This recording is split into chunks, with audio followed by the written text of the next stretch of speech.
Oke ya, kita mulai. Bismillahirrahmanirrahim. Assalamualaikum warahmatullahi wabarakatuh. Waalaikumsalam warahmatullahi wabarakatuh. Oke. Alhamdulillah pada kesempatan siang hari ini kita bisa bertemu kembali ya. Eh, Terakhir kemarin kita membahas mengenai evaluasi pembelajaran yang berbasis praktikum ya. Kemarin Anda sudah mempelajari video penjelasan ya terkait dengan bagaimana mengembangkan alat evaluasi untuk pembelajaran yang berbasis praktikum ya. Jadi pada prinsipnya ya dalam evaluasi ini nanti ya ketika Anda melaksanakan kegiatan pembelajaran yang berbasis praktikum, Anda harus nanti bisa menjamin bahwa setiap bentuk kinerja, setiap bentuk unjuk kerja yang dilakukan oleh peserta didik selama kegiatan praktikum ya, kemudian selama aktivitas atau kinerjanya relevan dengan tujuan pembelajaran, maka nanti Anda harus mengukur ya, mengukur ketercapaian dari setiap kinerja yang ditunjukkan oleh peserta didik selama melaksanakan kegiatan praktikum begitu ya. Jadi penilaiannya ini boleh jadi sedikit berbeda ya, sedikit berbeda dengan pembelajaran yang kita lakukan di kelas. Jadi setting pembelajaran praktikum itu kan biasanya kita lakukan di laboratorium ya, atau dilaksanakan di luar laboratorium ya, di lapangan atau di tempat yang lain gitu ya. Nah, tentunya nanti setting kegiatan pembelajarannya pasti akan berbeda, termasuk setting nanti evaluasinya juga akan berbeda. Nah, kalau kita berbicara praktikum ya, kalau kita berbicara praktikum ya, di situ nanti ya aktivitasnya tidak hanya berpikir begitu ya. Aktivitas kegiatan pembelajarannya tidak hanya berpikir. Tapi di situ pasti nanti akan ada banyak unjuk kerja. Ya, akan ada banyak unjuk kerja. Misalkan praktikum pengamatan jaringan. Ya, praktikum pengamatan jaringan hewan. Praktikum pengamatan jaringan tumbuhan misalkan. Di situ ada banyak unjuk kerja yang nanti akan dilakukan, ditunjukkan oleh peserta didik. Ya, pengamatan jaringan, misalkan membuat preparat, ya, membuat preparat segar misalnya. Itu kan unjuk kerja. Unjuk kerja membuat preparat segar. Ya, jadi mulai dari apa namanya? Menyediakan objek gelas, membuat sayatan, ya. Kalau misalkan yang kita ambil adalah jaringan tumbuhan. Membuat sayatan begitu ya. Kemudian menempelkan di atas objek gelas, kemudian ditetesi oleh regen, ditutup dengan cover glass, ya, sampai si preparat tersebut siap diamati di bawah mikroskop, gitu ya. Kemudian peserta didik di situ menggunakan mikroskop, ya. Jadi mulai dari membuat preparat itu unjuk kerja, ya. Kemudian mengamati preparat di bawah mikroskop juga itu adalah unjuk kerja. Nah, unjuk kerja tersebut tentunya harus dinilai. Jadi kalau misalkan unjuk kerja tersebut tercantum di tujuan pembelajaran, ada di tujuan pembelajaran, misalkan di tujuan pembelajarannya atau di indikatornya adalah melakukan praktikum pengamatan jaringan tumbuhan. Berarti kan ya itu menjadi salah satu kemampuan yang harus nanti dinilai, yang harus nanti diukur ketercapaiannya gitu ya. Nah, tentunya di situ perlu instrumen penilaian ya, perlu instrumen penilaian yang relevan, yang cocok ya, bisa mengukur unjuk kerja tersebut ya. Anda mungkin pernah belajar sebelumnya di mata kuliah evaluasi begitu ya. Jadi instrumen penilaian itu kan ada yang tes ya, ada tes kemudian ada uh, instrumen yang sifatnya di alternatif ya. Kalau tes kan biasanya paper and pencil base ya, paper and pencil base. Ya, kalau sekarang kan bisa menggunakan Google Form dan lain sebagainya begitu untuk yang tes. Nah, selain tes, juga ada instrumen alternatif lain yang bisa nanti kita manfaatkan, kita gunakan untuk mengukur kemampuan unjuk kerja peserta didik. Ya, misalkan unjuk kerja cara menggunakan mikroskop, unjuk kerja menggunakan pipet, unjuk kerja menggunakan mikroskop, unjuk kerja membuat preparat dan lain sebagainya, begitu ya. Nah, instrumen untuk mengukur kemampuan itu ya tentunya bermacam-macam. Ya, Anda mungkin pernah belajar dulu ada yang namanya eh, apa namanya yang berupa tes ada ya. Anda mungkin pernah mendengar ada yang diistilahkan dengan tes unjuk kerja. Ya, tes unjuk kerja atau diistilahkan dengan istilah performance assessment. Ya, jadi performance itu adalah unjuk kerja. Assessment adalah penilaian ya, jadi penilaian unjuk kerja.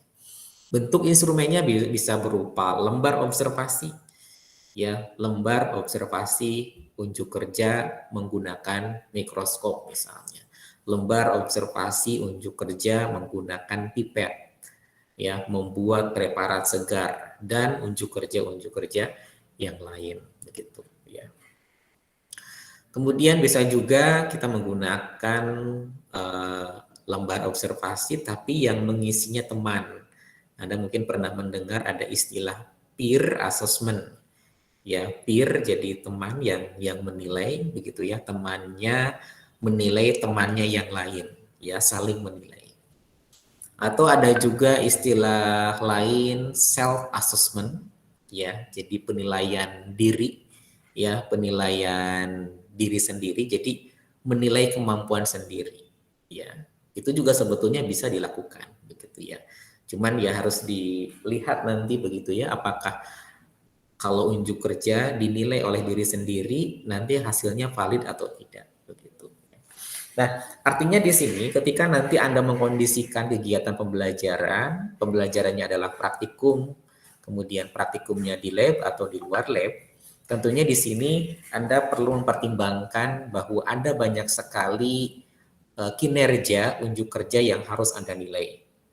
Ya, tentunya tidak hanya pengetahuan saja. Kalau pengetahuan kan Anda bisa nilai melalui tes pilihan ganda, tes benar salah, menjodohkan dan lain sebagainya. Tapi unjuk kerja yang lain, ya menggunakan mikroskop misalnya, ya atau melakukan observasi ya keterampilan proses atau menggunakan pipet membuat preparat, ya menggunakan jangka sorong atau menggunakan alat yang lain itu kan perlu instrumen evaluasi yang tidak bisa menggunakan tes, begitu ya, yang tidak bisa menggunakan tes. Sehingga di situ Anda bisa mengembangkan ya lembar observasi unjuk kerja ya untuk menilai unjuk kerja yang ditunjukkan oleh peserta didik. Oke, kemudian di penjelasan minggu yang lalu juga Bapak sempat menyampaikan ya salah satu prinsip yang harus dipegang ketika Anda mengembangkan instrumen ya mengembangkan instrumen khususnya untuk penilaian unjuk kerja ya hal pertama yang harus Anda pahami adalah bagaimana caranya Anda menginventarisir unjuk kerja yang nanti akan dinilai. Misalkan ketika menggunakan pipet, itu kan ada banyak unjuk kerja yang di situ ditunjukkan. Mulai dari cara memegangnya, cara memijit ya ujung pipetnya, ya kemudian cara meneteskan. Nah, itu semua harus diinventarisir, ya diinventarisir sehingga nanti itu masuk ke dalam rubrik penilaian atau aspek yang dinilai gitu. Jadi Anda harus bisa memprediksi gitu ya, mengidentifikasi kalau menggunakan mikroskop misalkan. Nah, nanti unjuk kerjanya atau aspek-aspek penilaiannya apa saja yang perlu dinilai, yang pantas dinilai. Cara memegangnya misalkan, cara menggunakan mikrometernya, cara menggunakan makrometernya, cara meletakkan objeknya di atas meja objek atau yang lainnya. Jadi itu yang harus Anda inventarisir, baru Anda kembangkan instrumennya, begitu ya. Oke, jadi itu hal yang perlu nanti Anda pahami ya. Karena kan kalau kita merujuk pada kurikulum juga sebetulnya ini sejalan ya, matching dengan kurikulum. Karena di kurikulum itu kan kalau kita perhatikan standar kompetensi lulusan itu kan tidak hanya pengetahuan. Kalau pengetahuan kan kita mengukurnya bisa menggunakan tes lisan, tulisan. Kalau tulisan bisa menggunakan pilihan ganda atau yang lain.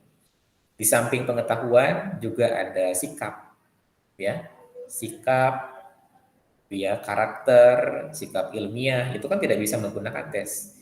Kita harus menggunakan instrumen yang lain, termasuk juga untuk aspek kompetensi keterampilan, ya, keterampilan misalkan menggunakan mikroskop, melakukan percobaan itu kan harus menggunakan instrumen yang lain, begitu ya. Tidak bisa dalam bentuk instrumen berupa tes. Begitu. Ya, jadi ketika nanti Anda menyelenggarakan pembelajaran praktikum, terlebih praktikumnya yang berbasis inquiry, tentunya ada banyak instrumen penilaian yang nanti Anda harus sediakan, gitu. Nah, tentunya ini nanti ya akan ada relevansinya dengan pertemuan kita hari ini, ya. Jadi pertemuan kita hari ini ya adalah membahas terkait dengan bagaimana tugas yang nanti harus Anda kerjakan. Jadi untuk selanjutnya ya Anda membuat perencanaan, membuat RPP dan LKPD. Untuk materinya Bapak bebaskan, asal jangan sama ya. Jadi untuk materinya Bapak bebaskan. Silahkan Anda mau ambil materi di SMP, mau ambil materi di SMA, gitu ya. Bapak persilahkan, bebas materinya, begitu. Nanti Anda buat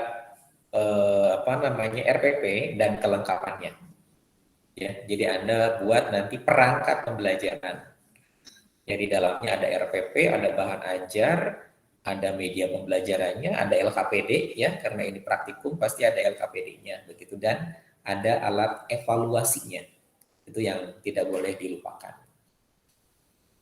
Ya, jadi sebelum nanti Anda membuat video pembelajaran, ya ketentuan videonya sudah Bapak sampaikan di situ ya, berapa menit dan lain sebagainya. Jadi Anda membuat RPP-nya terlebih dahulu. Jadi Anda membuat perangkat pembelajaran, ada RPP dan kelengkapannya, tapi untuk pembelajaran di laboratorium. Ya, tapi untuk pembelajaran di laboratorium. Alokasi waktunya 30 menit begitu ya. Alokasi waktu untuk RPP-nya, di RPP kan ada alokasi waktu itu 30 menit ya. Jadi silakan nanti menyesuaikan jumlah indikator sikap, pengetahuan dan keterampilannya yang menyesuaikan dengan alokasi waktu yang sudah disediakan gitu ya. Kemudian nanti di RPP-nya di langkah-langkah kegiatan pembelajaran nanti Anda membuat RPP yang formatnya format yang disederhanakan. Jadi hanya tiga komponen di situ yang wajib ada, indikator atau tujuan, langkah-langkah kegiatan pembelajaran, dan evaluasi. Jadi RPP-nya RPP yang disederhanakan. Tapi nanti kelengkapannya itu Anda lampirkan begitu ya. Kelengkapan seperti bahan ajarnya, LKPD-nya, medianya, kemudian juga alat evaluasinya Anda sertakan di belakang RPP tersebut. Ya, kan Anda mungkin sering mendengar RPP satu lembar, gitu ya. Tidak mesti harus satu lembar begitu ya. Yang penting komponen di RPP itu ada 3, indikator atau tujuan, kemudian langkah-langkah kegiatan pembelajarannya dan evaluasi. Kalau nggak cukup satu lembar boleh menyeberang, jadi 2 lembar, jadi 3 lembar boleh, begitu ya. Jadi untuk selanjutnya Anda membuat RPP, ya membuat RPP dan kelengkapannya ya, bahan ajarnya, kemudian media pembelajaran, LKPD-nya. Nah nanti contoh-contoh LKPD-nya sudah ada ya di bahan ajar yang Bapak berikan, kemudian sempat dibahas juga, dan evaluasi. Evaluasinya tentunya mempertimbangkan hal-hal yang tadi Bapak jelaskan. Jadi karena di dalamnya pasti akan ada unjuk kerja, maka Anda harus kembangkan juga evaluasi instrumen penilaian untuk unjuk kerjanya, begitu. Ya. Oke, nanti Bapak beri waktu selama 2 minggu, ya, 1 minggu untuk membuat RPP. Silakan nanti Anda bisa berkonsultasi dalam hal pembuatan RPP-nya dan juga LKPD-nya. Kemudian minggu berikutnya Anda membuat video pembelajaran. Ketentuan videonya sudah ada di situ ya. Jadi paling lama 10 menit gitu ya. Paling lama videonya 10 menit. Tapi ya harus memperlihatkan ada kegiatan praktikum di situ ya. Praktikumnya yang berbasis inquiry ya. Kemudian apa namanya? Ada instrumen kan yang digunakan, ada media yang digunakan, nanti Anda tampilkan instrumennya apa, gitu ya, medianya apa, bahan ajaran seperti apa di video tersebut, begitu. Ya. Oke, nanti Anda bisa memilih salah satu framework inquiry. Ya, Anda bisa memilih salah satu kerangka kerja inquiry. Mau Emden Ensemble, mau Wenning-nya juga silahkan Anda bisa pilih salah satu saja. Apakah Wenning-nya yang discovery atau interaktif demonstrasi atau inquiry lab. Di situ di LMS Pada ya Bapak sudah sajikan ada contoh ya video pembelajaran yang mengimplementasikan inquiry Wenning tapi di semua level itu Mbak ya. Jadi silahkan gitu ya. Di semua level sehingga nanti Anda punya gambaran. Jadi Anda bisa pilih kalau misalkan Wenning mau level yang paling rendah saja discovery boleh gitu ya. Jadi di video nanti Anda tunjukkan bahwa Anda menggunakan discovery learning gitu. Ya, discovery learning Wenning. Atau mau pakai frameworknya Buckerman. Kalau level 1 itu kan eksperimen percobaan dengan satu variabel penelitian. Mau yang itu frameworknya silahkan gitu ya. Silahkan boleh. Nanti perlihatkan frameworknya di LKPD. Ya, Bapak sudah sampaikan ada contoh-contoh LKPD menurut beberapa kerangka kerja atau framework. Ya, jadi itu nanti bisa Anda jadikan sebagai rujukan. Begitu. Oke, sampai di sini ada yang ingin ditanyakan? Silakan. Sampai di sini ada yang ingin ditanyakan? Jadi untuk perangkat pembelajaran RPP durasinya atau alokasi waktunya adalah 30 menit begitu. Jadi Bapak beri waktu selama 2 minggu. Minggu pertama untuk mengembangkan perangkat pembelajarannya, kemudian di minggu yang kedua nanti untuk mengembangkan video pembelajarannya. Jadi untuk di mata kuliah ini sudah tidak ada lagi materi sebetulnya ya, tinggal Anda mengerjakan proyek pembuatan perangkat pembelajaran, RPP dan kelengkapannya, dan juga video pembelajaran. Jadi nanti videonya di-upload ya, dikumpulkan, Bapak upload nanti di LMS Pada, kita nanti akan bahas. Gitu.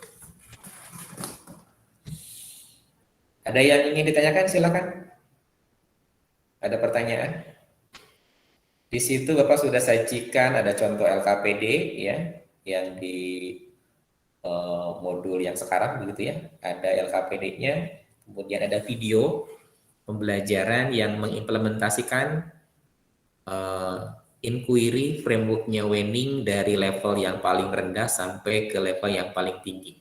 Dari discovery ya, di situ ada discovery-nya, kemudian interaktif demonstrasi, ada inquiry lesson dan sampai ke yang hypothetical.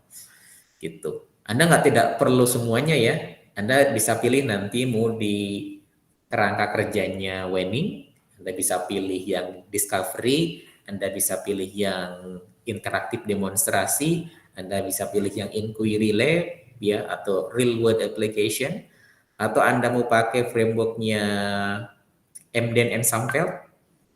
Jadi melakukan langkah-langkah inquiry, kalau yang terstruktur itu kan dibimbing semuanya ya. Ada berlevel juga begitu ya.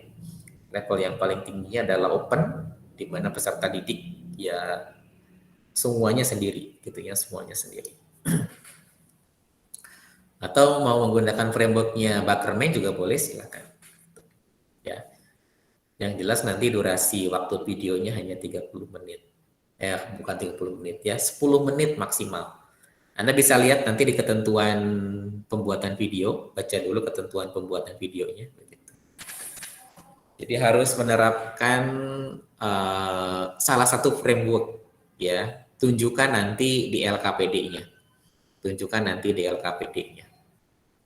Bapak sudah sajikan contoh-contoh LKPD yang menerapkan kerangka kerja inquiry, ya, dari beberapa ahli.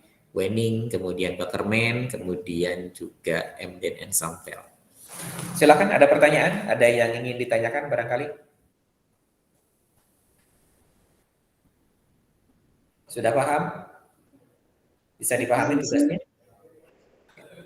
Bisa, Untuk Pak. videonya Pak dibuat dibuat unik ya Pak. Ya. Untuk videonya dibuat kayak kan kalau di yang Sepada itu ada background seperti di ruangan kelas tapi kartun seperti itu Pak. Ya.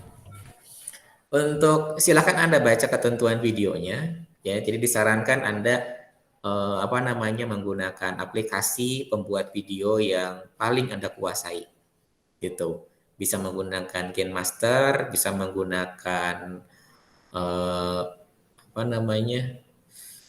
banyak lah ya, banyak aplikasi-aplikasi pembuat video yang bisa nanti Anda manfaatkan.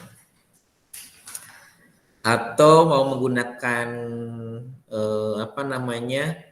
Zoom juga bisa. Zoom itu lebih simpel.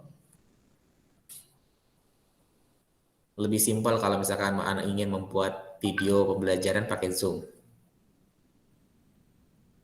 Pastikan semuanya punya aplikasi Zoom kan di laptopnya. Anda bisa, tapi harus harus sambil online kalau Zoom.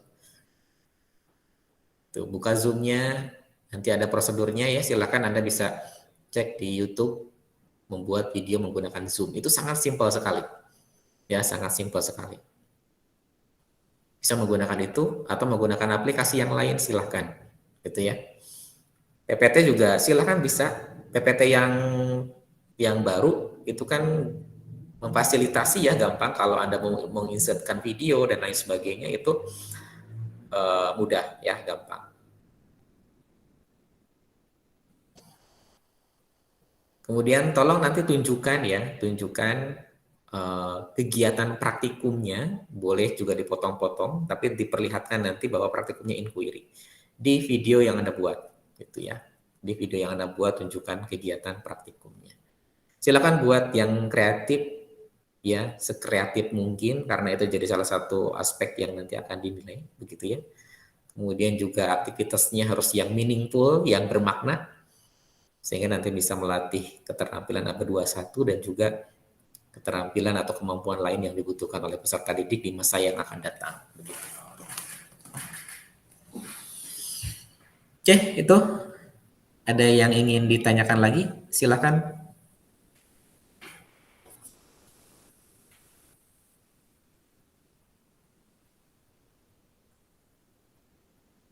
Ada pertanyaan? Cukup, Bapak. Cukup. Nadila gimana? Halo Nadila?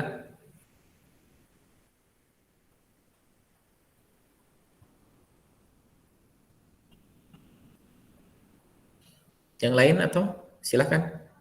Ada yang ingin ditanyakan lagi?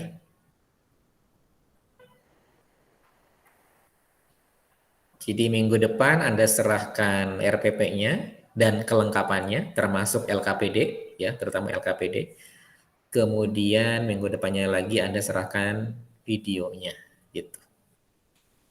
Ya, jadi semuanya harus selesai nanti untuk RPP minggu depan, kemudian video minggu depannya lagi. Silahkan, materinya bebas. Ya, materinya bebas. Oke, kalau tidak ada pertanyaan, ya barangkali itu yang bisa Bapak sampaikan untuk pertemuan hari ini.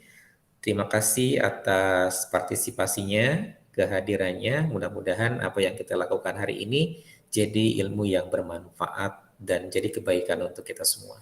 Terima kasih. Assalamualaikum warahmatullahi wabarakatuh. Amin. Waalaikumsalam. Waalaikumsalam warahmatullahi wabarakatuh. Terima kasih, Bapak. Terima kasih.